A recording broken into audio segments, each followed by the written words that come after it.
मंत्रिपद महत्त्वाचं आहे, पण पिंपरी चिंचवड शहराचा विकासही त्या दृष्टिकोनाने महत्त्वाचा आहे। पिंपरी चिंचवड शहराला कोणत्याही म्हणजे पिंपरी मतदारसंघ असेल, चिंचवड मतदारसंघ असेल किंवा भोसरी मतदारसंघ असेल, तिन्हीपैकी कुठल्याही मतदारसंघाला मंत्रिपद भेटणं महत्त्वाचं आहे। त्याचं कारण का गेली 42 वर्षापासून पिंपरी चिंचवड शहराला मंत्रिपद मिळालेलं नाही। शहराच्या दृष्टिकोनाने आणि प्रत्येक पक्षाच्या कार्यकर्त्यांना, प्रत्येक पक्षाच्या नगरसेवकांना ताकद मिळण्याच्या दृष्टिकोनातून पिंपरी चिंचवड शहराला मंत्रिपद मिळणं महत्त्वाचं आहे, असं माझं वैयक्तिक मत आहे। अण्णा, राष्ट्रवादी काँग्रेसमधून अजितदादाच्या गटातून मागासवर्गीय आमदार म्हणून तुम्ही दोघं जण निवडून आलेला आहात आणि तुमच्याकडे कार्यकर्त्याचा जास्त अपेक्षा आहेत, काय वाटतं?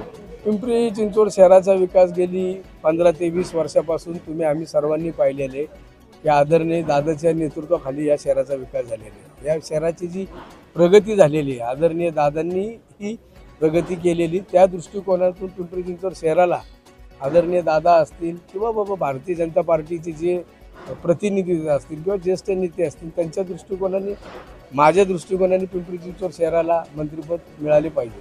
अण्णा, तुम्ही दादांचे खूप जवळचे आमदार म्हणून तुमच्याकडे पाहिलं जातं, त्याच्यामुळे कार्यकर्त्याच्या खूप अपेक्षा वाढल्यात, काय सांगाल?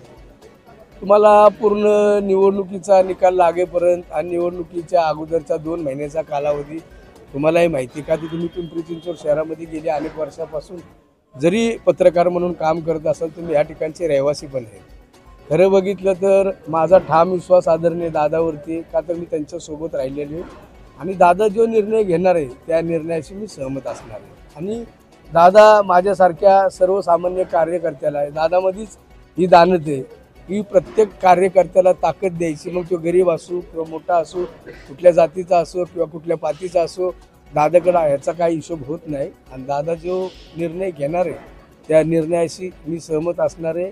राष्ट्रवादी काँग्रेस पक्षाच्या नगरसेवक असतील, राष्ट्रवादी काँग्रेस पक्षाचे कार्यकर्ते असतील, पुढील काळामध्ये येणाऱ्या पिंपरी चिंचवड महानगरपालिकेच्या निवडणुकीच्या दृष्टिकोनातून प्रत्येक कार्यकर्त्याला ताकद मिळण्याच्या दृष्टिकोनातून माझं असं वैयक्तिक मत आहे की पिंपरी चिंचवड शहराला मंत्रिपद मिळाले पाहिजे।